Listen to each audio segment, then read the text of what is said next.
Okay, so this is going to be a short video and it's going to be the Unit 1 test review. Just some helpful hints and pointers before you come in and take the test this Thursday and Friday. Excuse me.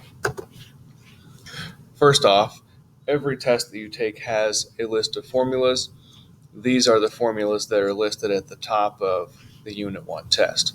So we have here average velocity equals distance divided by time.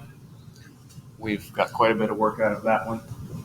And then our other formulas are acceleration, or average acceleration is change in velocity over change in time, which you could say is final velocity minus initial velocity divided by the time.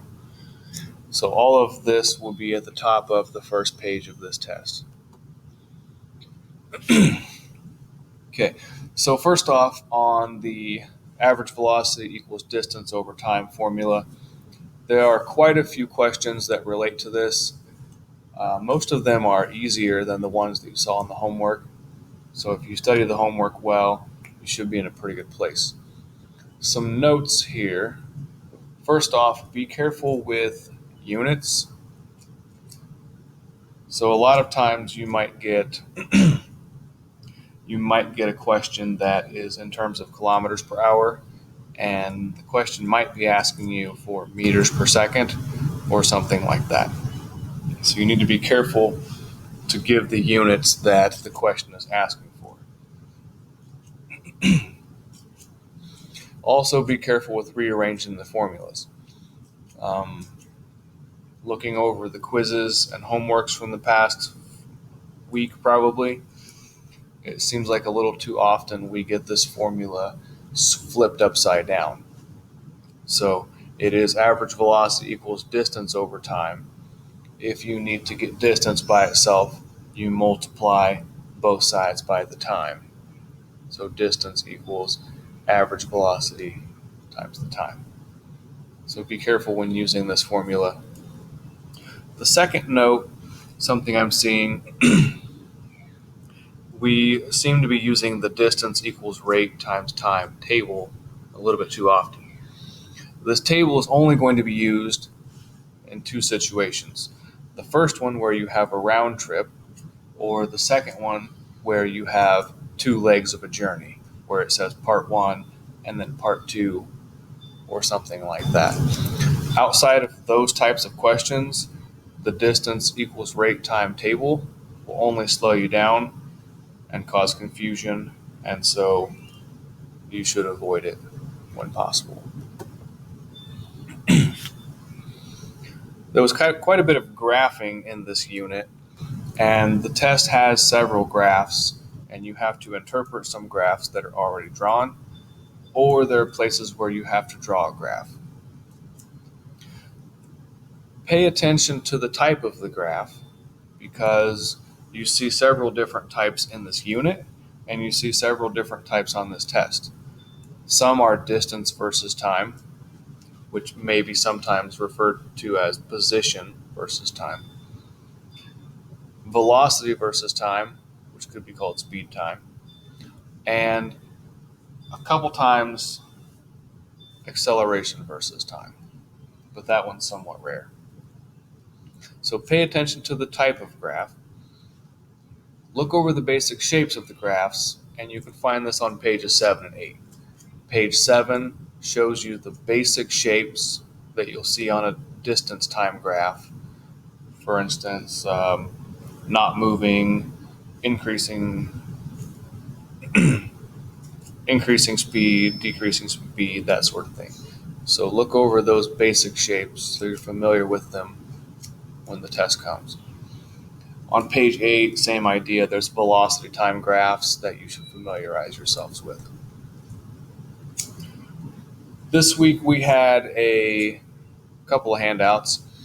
The handout that I want to refer to is the one that went along with the video of the car. And you have 3 graphs all representing the exact same event. There's a position time graph, there's a speed time graph, and there's an acceleration time graph. So it would be helpful to look and see how those pieces fit together with each other. How are these graphs related? And finally, on the topic of graphs, look back at the video over velocity time graphs or your notes over the velocity time graphs. There is a way you can find the total distance based on this type of a graph. So take a look back and review that. It'll be helpful. Flash pictures. We briefly got out a strobe light in this unit, and we had mentioned that if something was moving at a constant speed, then if you saw a picture of it once every second, they would be equally spaced. So for flash pictures, imagine that the car you drive drips 1 drop of oil every second. And so you could figure out the type of motion of the car based on where are the drops, how far apart are they, what's the pattern. So for uniform motion, you're moving at a constant speed, and if you're dropping 1 drop every second, then they should all be 1 second apart. At a constant speed, that means they are the same distance apart. So we find an equal space between the drops.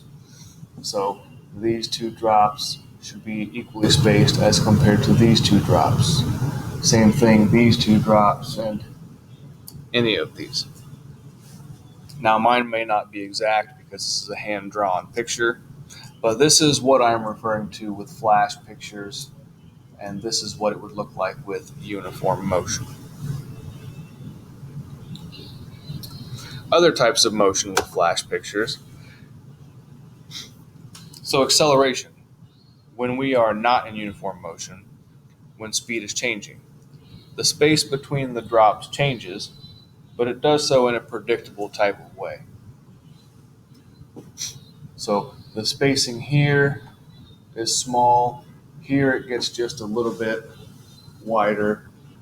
Again, a little bit wider, a little bit wider, a little bit wider, a little bit wider.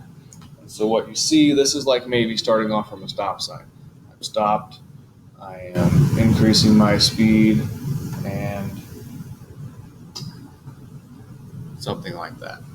And this is what an acceleration graph, an acceleration flash picture might look like. If you have other questions, send me an email. I will be available and I will get back with you as fast as possible.